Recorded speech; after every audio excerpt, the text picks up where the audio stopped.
BNR gold and diamonds 5వ branch July 24న వైజాగ్లో grand opening.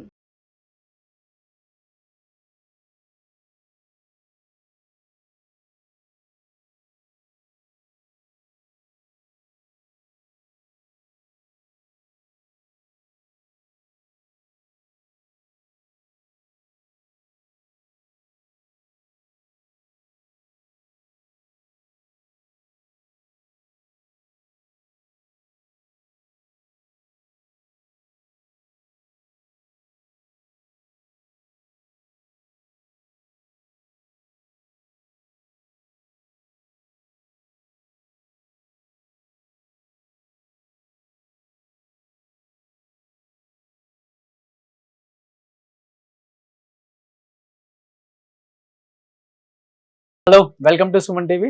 నేను మీ రోషన్. సో మీ అందరికీ తెలిసిందే, వారాహి నవరాత్రులు అనేది ప్రతి ఒక్కళ్ళు కూడా చాలా నిష్టగా చేస్తున్నారు అన్ని ప్రదేశాలలో. ముఖ్యంగా పవన్ కళ్యాణ్ గారు కూడా అసలు నవరాత్రులకు ముందే ఆయన కూడా మాల ధరించి వారాహి అమ్మవారిని పూజించడం మనందరం చూస్తున్నాం. నిజంగా ఈ వారాహి నవరాత్రులు అనేది చేస్తే ఎంత గొప్ప మహిమలు కల తల్లి అందరినీ ఆశీర్వదిస్తుందో చాలా తక్కువ మందికి మాత్రమే తెలుసు. ఎందుకంటే వారాహి దేవతని మనం చాలా ప్రదేశాల్లో చూసుంటాం, కానీ ఇక్కడ మటుకు ఒక శాలిగ్రామ వారాహి దేవి కొలువై ఉందన్నమాట. మిలీనియర్స్ నుంచి కూడా ఆ విగ్రహం అలానే ఉంది. ఆ విగ్రహం యొక్క మహిమ అంతా ఇంత కాదని చెప్పి చాలా మంది చెప్పారు. సో శ్రీనగర్ కాలనీలో ఉన్న రుద్రాక్ష వైభవం అనమాట ఇది. సో నిజంగా ఈ వారాహి పూజ చేయడానికి గురువు గారు నన్ను ఇక్కడ ఇన్వైట్ చేసినందుకు ఫస్ట్ ఆఫ్ ఆల్ ప్రత్యేక ధన్యవాదాలు గురుద్రాక్ష వైభవం గురూజీ గారికి. అండ్ ముఖ్యంగా వారాహి అమ్మవారిని చూడాలని ఎంతో మంది అనుకుంటారు. చాలా ప్రదేశాలలో మనం చూసే వారాహి విగ్రహం వేరు, ఇక్కడికి వచ్చిన వారాహి అమ్మవారు వేరు. దాని ప్రత్యేకతలు నాకన్నా కూడా ఆయన చెప్తేనే బాగుంటుంది. సో మన మహర్షి గురువు గారు. సో గురుగారు నమస్తే. So thank you so much. ధన్యవాదాలు ఇక్కడికి మమ్మల్ని పిలిచినందుకు.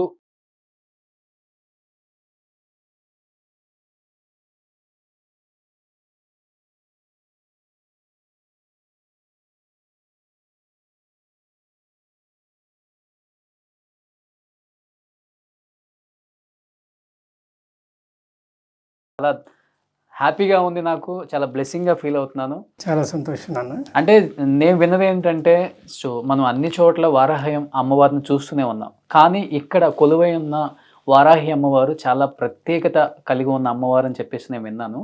కొన్ని మిలియన్స్ నుంచి కూడా ఉందని విన్నాను. ఏంటి గురువు గారు ఫస్ట్ ఆఫ్ ఆల్ ఇది? అంటే ఇది ప్రత్యేకమైనటువంటి ఒక సాలగ్రామం అనమాట. సాలగ్రామంలో కూడా చాలా నందీశ్వర సహిత, యోగేశ్వర సహిత వారాహి అమ్మవారు. వారాహి ముద్రలతో కూడుకుని ఉంటుంది లోపల. ఓకే. అమ్మవారు చాలా విశేషంగా ఉంటుంది. యోగేశ్వరి అంటే లోపల బంగారు లింగం ఉంటుంది అనమాట. చాలా విశేషంగా చూడొచ్చు మనం. ఇది మనం కార్బన్ డేటింగ్ టెస్ట్ చేసినా కూడా కొన్ని మిలియన్ ఇయర్స్ వయస్సు దానికి చెప్తుంది అనమాట. ఈ విగ్రహానికి ఇది చాలా పెద్ద శాలిగ్రామం అనమాట. ఇది అమ్మవారు నాకు స్వప్నంలో కనిపించి నన్ను వారాహిగా ప్రతిష్ఠ చేయమని చెప్పడంతో లాస్ట్ ఇయర్ మనం అమ్మవారి ప్రతిష్ఠ అంటే విడిగా పూజలు ఎన్నో సంవత్సరాలు జరుగుతున్నా ప్రత్యేకంగా మన లాస్ట్ ఇయర్ నుంచి మనం ఈ అనుష్ఠాన పూజలు అనేది ప్రారంభించేయటం జరిగింది ఇక్కడ. ఇంత ప్రత్యేకత కలిగిన విగ్రహం దగ్గర నన్ను పూజకు పిలిచినందుకు నిజంగా థ్యాంక్ యూ సో మచ్. ప్రపంచంలో ఇటువంటి సాలగ్రామ వారాహి అయితే ఇంకా ఎక్కడ లేదు, ప్రపంచంలోనే లేదు. ఇది చాలా అరుదైనది, చాలా అన్నో లక్షణాలు కలిగి ఉంది. ఇక్కడ వైబ్రేషన్ కూడా మీకు అర్థమవుతుంది. లోపలికి వచ్చినప్పుడే పాజిటివ్ వైబ్స్ ఉంటాయి అన్నమాట. చాలా విశేషతను సంతరించుకున్న అమ్మవారు. ఒకసారి కుంకుమార్చన చేయండి. ఓం హ్రైం హ్రైం చాముండాయ విచ్చే ఓం మాతే జగన్మాతే పాహిమాం ద్రాహిమాం రక్షమాం రక్షమాం. ఓం ఐం హ్రైం ద్రైం ఐం గ్లౌం. ఓం నమో భగవతే వార్తాళి వరాహి వరాహముఖి వరాహముఖి.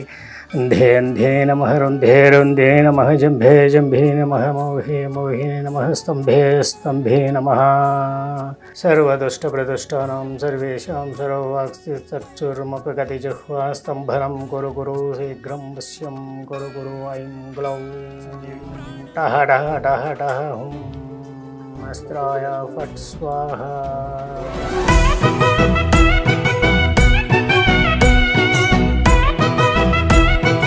గురుగారు మాట్లాడుతుంటే నేను వింటాను. కూర్చోవచ్చుగా? కూర్చోవచ్చు సార్.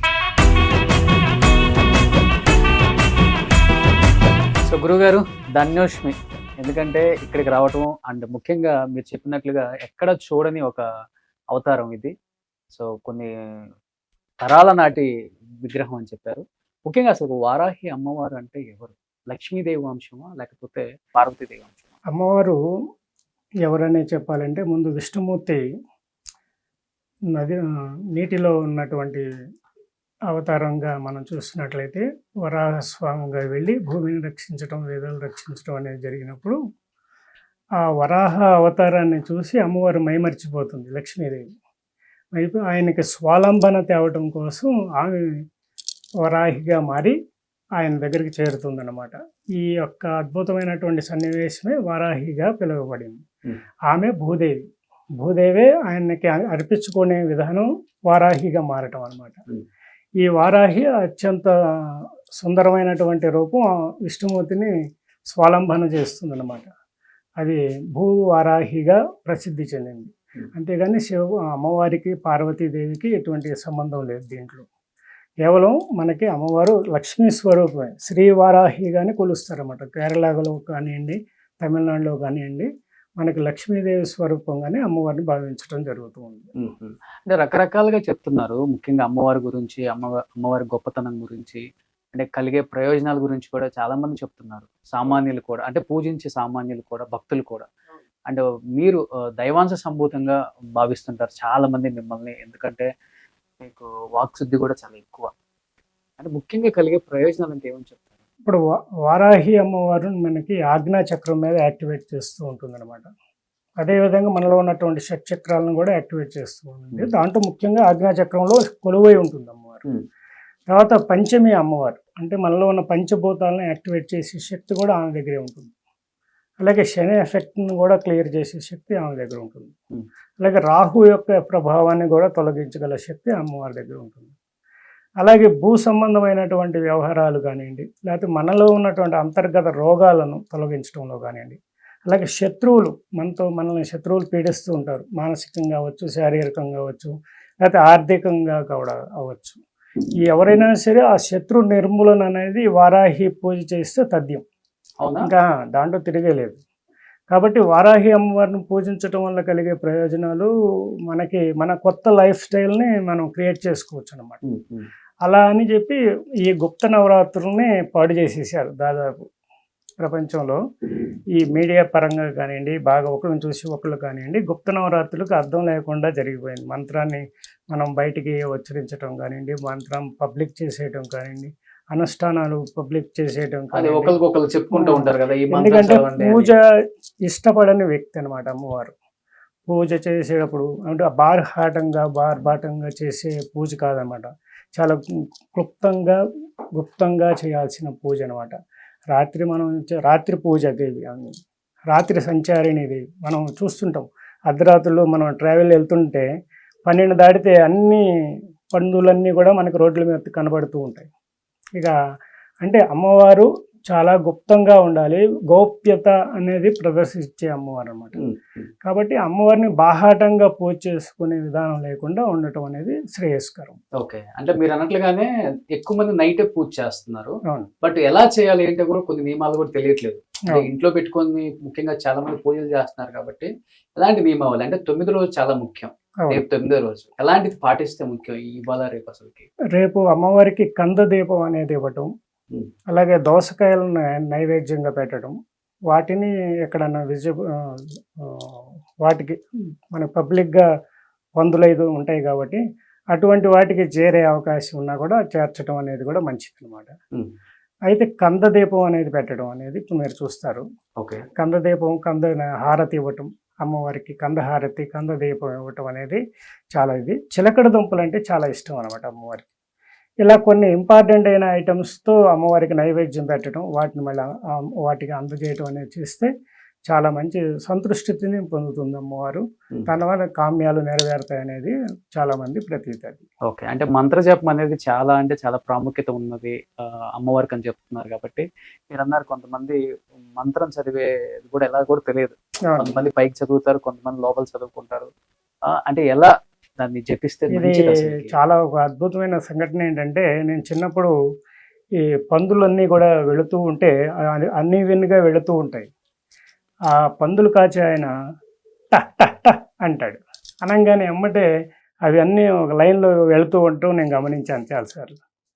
అమ్మవారి బీజాక్షరాల్లో టహ్ టహ్ టహ్ అనే మంత్రం ఉంది, ఓకే. బీజాక్షరాలు ఉన్నాయన్నమాట. అది మరి ఒక పామరుడికి ఎలా తెలిసింది? ఇది ఒక ఆశ్చర్యకరమైన విషయమే.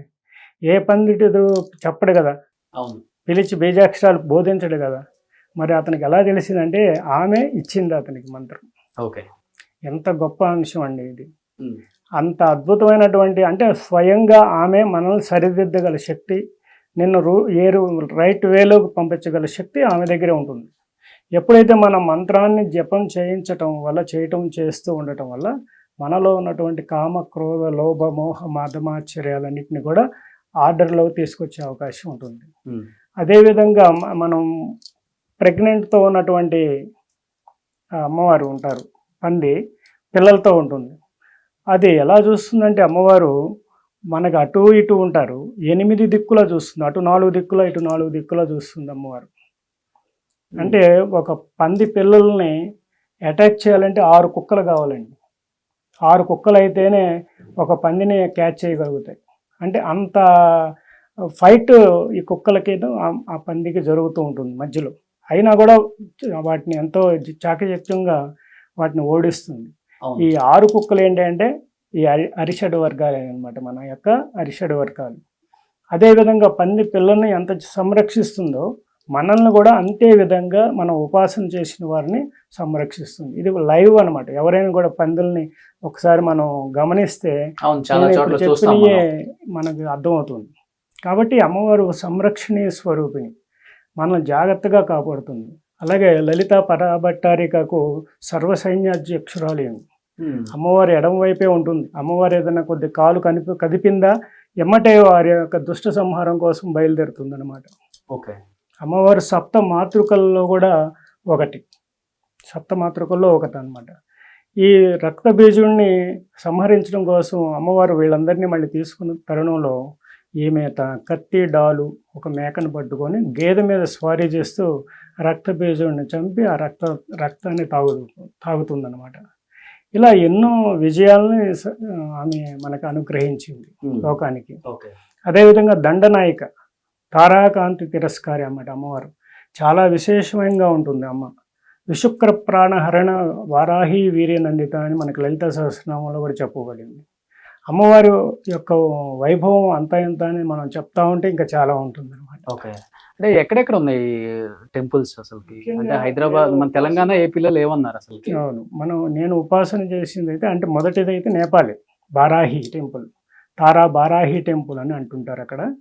చాలా వజ్ర బారాహి టెంపుల్ అంటారు అన్నమాట. అది అసలు చాలా తాంత్రిక అండి. అక్కడ కొన్ని వందల వేల దున్నపోతుల్ని పెంచుతారు, అమ్మవారికి తర్పణం చేస్తారు, వాటిని రక్త తర్పణాలు. అత్యంత దారుణమైనటువంటి, అంటే ఎక్కువ బలి కార్యక్రమాలు జరిగే ప్లేస్ అనమాట అది. అలాగే కేరళలోనూ ఉంది, అలాగే మన తమిళనాడులోనూ ఉంది. కొన్ని చోట్ల మాత్రమే మనకి అమ్మవారి విగ్రహాలు మనకు కనిపిస్తుంటాయి. ఇప్పుడు బాగా ప్రాచుర్యంలోకి వెళ్ళింది. మీ యొక్క సుమన్ టీవీ ప్రభావం కూడా బాగుంటుంది కాబట్టి బాగా పూజలు అందుకోవడం, చాలామందికి బాధలు తగ్గుతాయి ఈ కారణంతో. సో ముఖ్యంగా అయితే మనకి నేపాల్లో ఉన్నటువంటి టెంపుల్ ప్రాచీనమైంది అన్నింటికంటే కూడా. తర్వాత తమిళనాడు అనేది ఎక్కువ ప్రాచీన్యతను పొందింది. బృహదేశ్వర ఆలయంలో ఉంది, అలాగే తంజావూరులో కూడా ఉందన్నమాట. ఓకే. సో జేడి గారు, మీరు అమ్మవారి గురించి విన్నదంటే ఏమన్నా? అదే ఇప్పుడు గురువు గారు చెప్పినట్టు ముఖ్యంగా ఈ నవరాత్రులు అన్నవి చాలా ముఖ్యమైన విశేషం. ఇంతకుముందు ప్రాచుర్యంలో లేవు, అవి గుప్తంగా జరిగేవి అన్నది మనందరికీ తెలిసిన విషయం. శ్లోకాలు కూడా ఉన్నాయి, వారాహి శ్లోకాలు. ఈ నవరాత్రుల్లోనూ వాటిలను మనం జరుపుకుంటూ వాటిని మననం చేసుకుంటూ నేను కూడా చేస్తూ ఉంటాను. సో ఆ విధంగా ఉంది. మీరు అన్నట్టు వారు అన్నట్టు ప్రాచుర్యంలోకి వచ్చింది. తర్వాత ముఖ్యంగా పవన్ కళ్యాణ్ గారు కూడా వారి ప్రచారానికి వారాహి అని పేరు పెట్టడం వల్ల మొత్తం రాష్ట్రంలోనే, ఉభయ రాష్ట్రాల్లో కూడా ఈ విషయం ప్రాచుర్యంలోకి రావడం, తర్వాత వారు కూడా ఈ విధంగా దీక్షలు చేస్తుంటారు. సో ఆ విధంగా మీరు చెప్పినట్టు ప్రజలందరికీ ఇప్పుడు ఈ విషయాలు తెలిసాయి. దానివల్ల కొత్తగా ఉత్సాహము, తర్వాత తెలుసుకోవాలన్న ఆరాటం కూడా ప్రజల్లో పెరిగింది. ఎప్పుడైనా కూడా ఫైనల్గా ఆధ్యాత్మిక దిశగా మనం ప్రజల్ని తీసుకువెళ్ళాలి. అది చాలా ముఖ్యమైన విషయం. ఎందుకంటే ఆధ్యాత్మికంగా మనిషి నియంత్రణలో ఉంటే స్వభావం కూడా నియంత్రణలోకి వస్తుంది. అంటే తన కాన్సన్ట్రేషను, ఏకాగ్రత కూడా పెరుగుతుంది. తప్పు చేయకూడదు అన్న ఒక భావన కూడా వస్తుంది. ఎందుకంటే భారతదేశానికి ఆయువు పట్టు ఆధ్యాత్మికత. దాని నుంచి మనం ఎప్పుడైతే దూరం అవుతామో, ఇప్పుడు ప్రస్తుతం సమాజంలో జరుగుతున్న నేరాలు, ఘోరాలు అన్నవి ప్రధానంగా మనకు ఆయువు పట్టు అయిన ఆధ్యాత్మికత నుంచి బయటికి వెళ్ళడం. కాబట్టి సమాజాన్ని మళ్ళీ ఆధ్యాత్మిక దిశగా తీసుకువెళ్ళడం అన్నది చాలా ముఖ్యం. అందుకనే గురువుగారు చెప్పినట్టు ప్రజలను ముఖ్యంగా ఇళ్లలోనూ తర్వాత సామూహికంగానూ ఈ విధంగా పూజలు చేయడం వల్ల ప్రజల యొక్క స్వభావము, వాళ్ళ ప్రవర్తన, వాళ్ళ ఏకాగ్రత ఇవన్నీ పెరిగి మనల్నంటూ ఎవరో చూస్తున్నారు, మన ప్రవర్తనను గమనిస్తున్నారన్న విషయం కనుక మనలో అవుతే మన ప్రవర్తన సక్రమంగా ఉంటుంది. ఎందుకంటే చాలా చోట్ల ఒక చిన్న ప్రయోగం జరిగింది. మనుషుల ప్రవర్తన ఎలా ఉంటుందంటే, ఒక చోట డబ్బులతో నిండిన ఒక సంచిని రోడ్డు మీద పెడతారు. అది పెట్టగానే 2 సెకండ్లో మాయమైపోద్ది. ఆ తర్వాత ఇంకొక సంచిని పెట్టి సీసీటీవీ కెమెరాలు పెడతారు. అది 2 సెకండ్లో మాయమవుతుంది. ఆ తర్వాత ఒక సంచిని పెట్టి సీసీటీవీ కెమెరాలు పెట్టి ఈ ప్రాంతం సీసీటీవీ సర్వేలెన్స్లో ఉందని రాస్తారు. ఆ సంచి అలాగే ఉండిపోతుంది. అంటే ఒక వ్యక్తులు మనల్ని ఎవరైనా గమనిస్తున్నారంటే మనుషుల యొక్క ప్రవర్తన మారుతుంది. అదే ఈ విధంగా మనల్ని ఎవరో గమనిస్తున్నారన్న భావం మనలో ఉన్నప్పుడు ఏమవుతుందంటే మన స్వభావం మారుతుంది.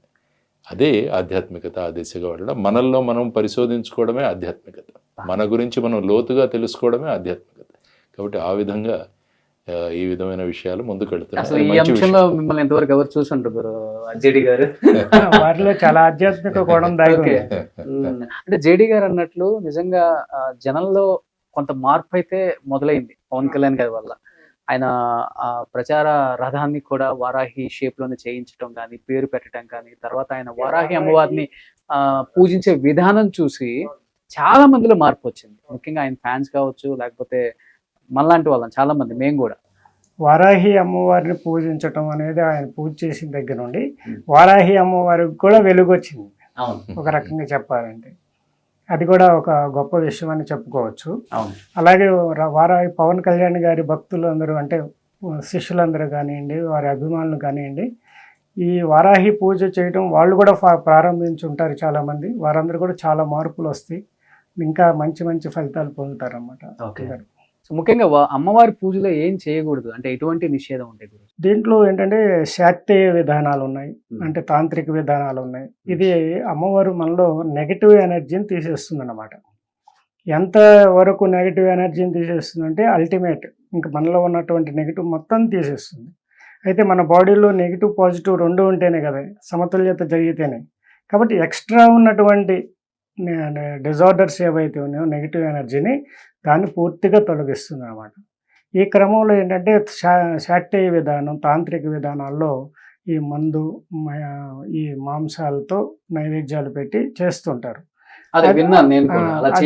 అది చేయటం వల్ల ఏమవుతుందంటే అది ఇంకొక రూపంలోకి మారుతుంది అన్నమాట. ఆ యొక్క నెగిటివ్ ఇంపాక్ట్ ఎఫెక్ట్ పడుతుంది వాళ్ళకి కూడా పడుతుంది. తర్వాత ఆమె వజ్రవారాహిగా ఉన్నప్పుడు, స్వప్న వారాహిగా ఉన్నప్పుడు, ఉపాసన చేసేటప్పుడు చాలా మోస్ట్ డేంజరస్ అనమాట. అంటే ఎక్కడ సంతృప్తి లేకపోయినా ఎమ్మటి వాళ్ళ మీదే దుష్ట ప్రభావం పడుతుంది వాళ్ళ మీద. అంటే అది తట్టుకోలేరు ఆ ఎనర్జీని. సో అందువల్ల ఎంతవరకు కూడా వారాహి ఉపాసన చేస్తారంటే వద్దనే చెప్తాం. మీరు ఎంతవరకు చేయాలో ఎవరికైనా కూడా. ఉపాసకులు అయితే చేయొచ్చు, కానీ మామూలుగా గృహస్థులు ఎవరు కూడా పెద్ద పెద్ద వజ్రవారాహి, స్వప్న వారాహిని చేసి కష్టాలు తెచ్చుకోకూడదు అన్నమాట. ఎందుకంటే ఆమె సంతృప్తిపరచడం అనేది అంత తేలికైన అంశం కాదు. కాబట్టి అవన్నీ కూడా గుప్తంగా ఉంచడమే మంచిదని నా అభిప్రాయం. అంటే ఎలా చేస్తే మంచిది, అంటే ఎలాంటి నైవేద్యం పెట్టాలి, ఎలా చేసుకుంటే చెప్పటమే గుప్తంగా ఉంచడం మంచిదని నా అభిప్రాయం అంటున్నాను. అంటే మీలాంటి వాళ్ళు చెప్తేనే కదా, అది చేస్తే ఆల్రెడీ చేసుకోవాలని అర్థం. అంటే ఇప్పుడు ఏదైతే మనం చెప్తామో, మీరు అన్నట్లుగా చాలా మంది డిజిటల్ మీడియా ప్రభావం, డిజిటల్ మీడియాని వచ్చిన తర్వాత దాంట్లో చూసి రకరకాల అది మనం ఎక్స్పెరిమెంట్స్ అన్ని రకాలుగా ఇప్పుడు ఎట్లా అయిపోయిందంటే మీకు తెలిసిన విషయమే. అవును, అది మనం ఈసారి స్పెషల్గా ఒకసారి చెప్దాం దానికోసం. ఎందుకంటే అది ఇప్పుడు చేయకూడదు. ఇప్పుడు అలా అది చేయటం వల్ల వాళ్ళకి ఎక్కువ నెగిటివ్ ఇంపాక్టే పడుతుంది కాబట్టి అది కొంతమందికి మాత్రమే పర్సనల్గా గుప్తంగా చెప్పవలసిన విధానం అన్నమాట. ఓకే. కాబట్టి అది మనం త్వరలో మళ్ళీ ఇంకోసారి క్లుప్తంగా నేను చెప్తాను. సరే, అది క్లుప్తంగా చెప్తా అన్నారు కాబట్టి మీరు చెప్పండి గురూజీ. అంటే అమ్మవారి మీద అంటే మీకున్న అనుభవాలు, అంటే మీకు జరిగిన మీ లైఫ్ లో ఎన్నో యాక్సిడెంట్స్ నుంచి నేను బయటపడడానికి కారణం అయిందండి. ఒకసారి కంచి నుంచి వస్తున్నప్పుడు టైర్ బరస్ట్ అయ్యి దాదాపు 1 కిలోమీటర్ అటు ఇటు పాములాగా తిరిగి రోడ్ ఒక సప్టాన్ని కూడా గుద్దితే సప్టా కూడా పగిలిపోయింది. తర్వాత సప్టాను గుద్దిన తర్వాత కారు 2 చక్రాల మీద అట్లా వెళ్ళి లోయలో పడిపోతున్న తరుణంలో ఒక మైలురాయి లాగా ఉండి ఆ రాయికి కారు గుద్దుకొని ఆగిందనమాట. నాకు వరాహి అమ్మవారే ఆపింది అని నాకు బాగా విశ్వాసం. జేడి గారు, మీరు ఎప్పుడైనా విజిట్ చేశారండి వారాహి అమ్మవారి టెంపుల్? నేను తమిళనాడులో విజిట్ చేశాను. తమిళనాడులో విజిట్ చేశాను నేను. గురుగారు చెప్పినట్టు నేపాల్ ఎప్పుడు నేను అటు వెళ్ళలేదు, కానీ తమిళనాడులో ఉన్నాయి. బృహదేశ్వర ఆలయంలో కూడా ఉన్నది. తమిళనాడు ఆలయాల్లో కూడా వారాహి మూర్తి సర్వసాధారణంగా ఉంటుంది, అక్కడ సాధారణంగా ఉంటుంది. కాబట్టి తమిళనాడులో గుళ్ళకు వెళ్ళి అక్కడ వెళ్ళినప్పుడంతా కూడా చాలా సందర్భాల్లో వారాహి మూర్తి అక్కడ ఉండి దాని పూజలు కూడా జరుగుతుంటాయి. అవును. మీరు ఎప్పుడైనా అంటే మీకు కలిగిన అనుభూతులు అంటే అలాంటి అంటే చాలా అరుదు మనకి, ఎందుకంటే మన తెలుగు రాష్ట్రాల్లో ఎక్కడ చూడలేము మనం వారాహి అమ్మవారి టెంపుల్ కానీ లేకపోతే విగ్రహం కానీ ఇలాంటి ప్రత్యేకంగా ఇలాంటివి. అంటే పవన్ కళ్యాణ్ గారు లాంటి ఒక వ్యక్తి ఒక అమ్మవారు వారాహి ఉందని చెప్పిన తర్వాతే ప్రచారంలోకి వచ్చింది చెప్పాలంటే. సో మీకు కలిగిన అనుభూతులు లేకపోతే మీ లైఫ్ లో జరిగిన మిరాకిల్స్ అంటే ఏమని చెప్తారు? ఎందుకంటే నా చిన్నతనం అంతా కూడా శ్రీశైలంలో జరిగింది. నేను చిన్నతనం అంతా కూడా 24 సంవత్సరాలు అక్కడ పెరిగాను. కాబట్టి ఆ ఆధ్యాత్మిక ప్రదేశంలో పెరగడం వల్ల అక్కడ ఉన్న వైబ్రేషన్స్ ఎప్పుడు కూడా స్వయంభూ ఎక్కడైతే ఉంటుందో అక్కడ ఆ ప్రాంతంలో ఉన్న వైబ్రేషన్స్ వేరుగా ఉంటాయి. అంటే స్వయంభూ వైబ్రేషన్స్, ఆ తర్వాత పెద్ద ఋషులు ప్రతిష్ఠించిన మూర్తులు, ఆ తర్వాత రాజులు ఇలాంటివి ప్రదర్శించినవి, ఇవి ఈ సీరియల్లో వస్తాయి ఎప్పుడైనా కూడా.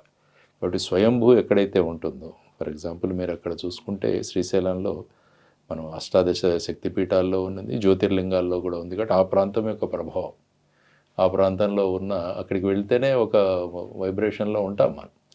ఆ తర్వాత ముఖ్యంగా ఋషులు ప్రతిష్ఠించినవి, ఆ తర్వాత రాజులు ప్రతిష్ఠించినవి. సో ఆ విధంగా ఎందుకు మనం స్వయంభూ దగ్గరికి ఎక్కువగా వెళుతుంటామంటే ఆ ప్రాంతాల్లో ఉన్న ప్రభావాలు. జేడి గారు చెప్పినట్లు స్వయం అనేది ఎక్కడ ఉంది వారాహి అమ్మవారి? నేపాలే. ఇది స్వయంభే కదా. ఓకే, ఇది స్వయంభే. స్వయంభూ అండి, అమ్మవారి స్వయంభూ. అమ్మవారి యొక్క బీజాక్షరాలు మనం చేస్తూ ఉంటే మనలో షట్చక్రాలన్నీ కూడా యాక్టివేట్ అవ్వటం అనేది చాలా ఫాస్ట్గా ఉంటుంది. ఆజ్ఞాచక్రంలోకి మంచి తొందరగా వస్తుంది. అలాగే ఒక ముద్రలో కూర్చొని అమ్మవారికి ధ్యానం చేయటం అనేది కూడా చాలా ఇంపార్టెంట్ ఉంటుంది. అది చేయటం కూడా మంచి ఫలితాలు ఇస్తుంది అన్నమాట. ఉపాసన చేసేటప్పుడు మనం ఈ కాన్సన్ట్రేషన్ అనేది చాలా ఇంపార్టెంట్. శబ్దాలు చేస్తూ గంటలు వాయించేస్తూ చాలా డిస్టర్బెన్స్ చేస్తూ చేసే పూజ కాదనమాట. చాలా సైలెంట్గా గుప్తంగా చేయాల్సిన పూజ అమ్మవారికి. అలా మనం వారాహి నవరాత్రులను పూజ చేసుకోవడం. ఈ నవరాత్రులు చివరి రాత్రి రేపే కాబట్టి చక్కగా కందదీపం నైవేద్యం అనేది ఇవ్వటం అనేది మంచిది. కందలు ఉన్నాయి కదా, కంద చక్కగా స్పూన్తో తీసి దాంట్లో ఆవ నూనె, ఆవు నెయ్యి రెండింటిని కలిపి చక్కగా 5 ఒత్తులు ప్రమిదలు వేసి చక్కగా దీపం వెలిగించి అమ్మవారికి హారతి ఇవ్వచ్చు. ఇప్పుడు నేను హారతి ఇస్తాను కదా, అది కూడా మళ్ళీ అలా కూడా చేయొచ్చు అనమాట. హారతి ఇవ్వటం వల్ల ఆనందాన్ని ఇస్తుంది ఆమెకి. అలాగే దోసకాయలు నైవేద్యం, అలాగే చిలకడ దుంపల నైవేద్యం అనేది పెట్టడం బాగా ఇంపార్టెంట్. పానకం అనేది ఇవన్నీ సహజంగా ఇప్పుడు మనం సోషల్ మీడియాలో అందరూ చెప్తున్నారు కదా, ఆ నైవేద్యాలన్నీ కూడా మనం ఫ్రూట్స్ నైవేద్యాలు అన్నీ కూడా పెట్టుకుంటూ రావాలి. ఓకే. సో అన్నిటికి మించి 9వ రోజు చాలా ఇంపార్టెంట్ ఒక రోజు. అంటే మీరు చెప్పినట్లు, ఎందుకంటే మీరంటే కొన్ని నియమాలు తెలియక కూడా కొంతమంది అంటే ఒక వీడియోలో ఒక రకంగా ఉంటుంది, ఒక వీడియోలో ఒక రకంగా ఉంటుంది. కొన్ని నియమాలు తప్పినప్పటికి కూడా 9వ రోజు మటుకు అమ్మవారికి ఎలాంటి పూజతో అమ్మవారికి చక్కగా తలస్నానం చేసి శుచిగా, శుభ్రతగా, ప్రశాంతత, మనసు కూడా శుచిగా ఉండాలన్నమాట. మనస్సు కూడా శుచిగా ఉండి నెమ్మదిగా ఉండాలి. మనస్సు హడావిడి కాకుండా నెమ్మదిగా ఉండి చక్కగా అమ్మవారికి ధూమహారతి ఇవ్వాలి. ధూపంతో ధూపహారతి ఇచ్చిన తర్వాత బాగా ధూపం ఇవ్వాలి. ధూపం ఇచ్చిన తర్వాత కొద్దిసేపు అమ్మవారిని ధూపంలో ఉంచి దర్శనం చేసుకోవడం. ఆ తర్వాత నైవేద్యాలు పెట్టడం. నైవేద్యం పెట్టిన తర్వాత అమ్మవారికి కంద హారతి ఇవ్వటం. మామూలుగా హారతి ఇచ్చిన పర్ల, కంద కోసం మళ్ళీ పరిగెత్తక్కర్లు అందరూ. దొరికితే కంద హారతి ఇవ్వటం అనేది, లేకపోతే చక్కగా హారతి ఇచ్చి చక్కగా సంతృప్తిగా అమ్మవారికి వాయనం శారీ అయి పెట్టి అమ్మవారికి ఆనందంగా నైవేద్యాలు, పరవాన్నము, చక్కెర పొంగలి ఏవైనా కూడా పెట్టి సమర్పించి అమ్మవారికి పూజ ముగించవచ్చు. సో ఒకరోజు 9వ రోజు అసలు ఎలాంటి నియమాలు చేస్తే ఎలాంటి హారతులు ఇస్తే బాగుంటుంది? పంచహారతులు ఇవ్వచ్చు, ధూపహారతి ఇవ్వచ్చు, దీపహారతుల్లో నాగహారతి ఇవ్వచ్చు. ఇంకా వారు కందహారతి ఇవ్వమని చెప్పా కదా, కందహారతి, కంద దీపం కూడా పెట్టచ్చు అనమాట. ఇప్పుడు కంద దీపం అక్కడ ఉంది చూశారు కదా, ఆ కంద దీపం కూడా మనం ఇక్కడ వెలిగిస్తారన్నమాట. కంద దీపం వెలిగించవచ్చు. తర్వాత హారతులు పచ్చ కర్పూరంతో కూడా హారతి ఇవ్వచ్చు. ఇది చాలా హారతులు ప్రత్యేకత. తర్వాత అమ్మవారికి నైవేద్యాలు, ఇప్పుడు ఇందాక చెప్పిన నైవేద్యాలన్నీ ఇవ్వచ్చు. తర్వాత అలంకారం అనేది చక్కగా చేయటం అనేది అమ్మవారికి ఇష్టం. అంటే జ్యోతిష్య శాస్త్రరీత్యా ఉపాసనలో ఎవరికి ఉపయోగిస్తారు? జ్యోతిష్య శాస్త్ర ప్రకారం వారాహి అమ్మవారిని పూజ చేయటం వల్ల రాహు గ్రహ దోషాలకు సంబంధించిన ఏదైనా ఉంటే ఉపశమనం లభిస్తుంది.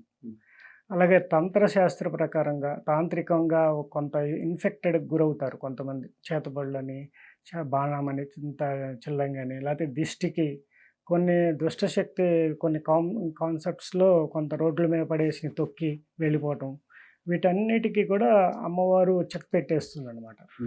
వారాహి మాత అని తలుచుకుంటేనే చాలు అనమాట. అలాంటివన్నిటిని కూడా దూరం చేయగల శక్తి ఉంటుంది. అలాగే మనకి భూ వివాదాలు ఉంటాయి చాలా వరకు. భూమి అమ్ముడు పోకపోవటం, లేకపోతే ఎప్పటి నుంచో ఆ భూమి పరిష్కారం కాకపోవటం, లేకపోతే దాన్ని కట్టలేకపోవటం, లేకపోతే దాంట్లో వాస్తు ఉందని చెప్పి దాన్ని పాడుబట్టేసేయటం, ఇలా ఏదైతే భూమి సంబంధం ఉన్నాయో ఈ 9 రోజులు చేసిన వారాహి పూజకు సంబంధించిన ద్రవ్యాలన్నింటినీ, మాలిన్యాలన్నింటినీ కూడా ఆ యొక్క భూమిలో నిక్షిప్తం చేసేయచ్చు. అది తీసుకెళ్ళి ఇప్పుడు పూజా ఐటమ్స్ అన్నిటిని కూడా అక్కడ భూమిలో పాతి పెట్టేయటం వల్ల కూడా ఆ భూమి క్షేత్రం పవిత్రమై వారికి అనుకూలంగా మారుతుంది. అది వారికి అమ్మి పెట్టారంటే అమ్మి పెడుతుంది, లేకపోతే దాన్ని డెవలప్ చేయాలంటే డెవలప్ చేస్తుంది, అక్కడ గృహయోగం కావాలంటే గృహయోగం వస్తుంది.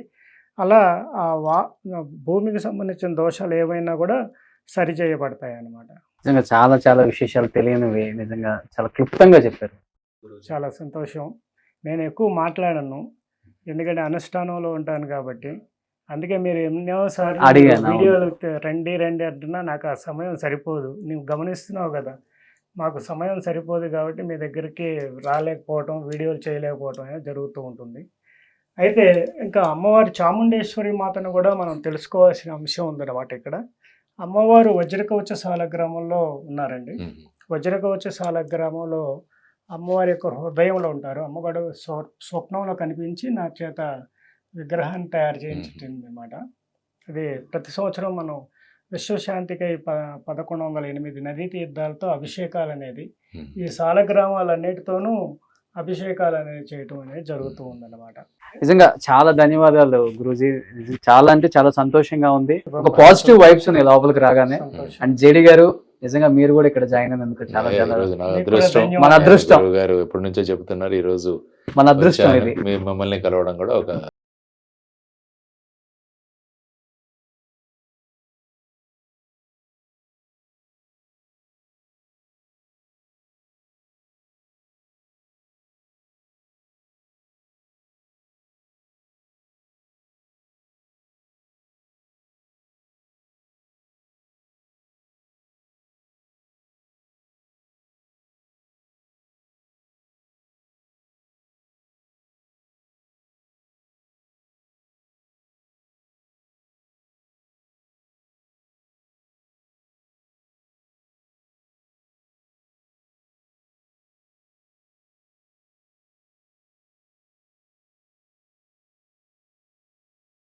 నమస్కారం సుమన్ గారు.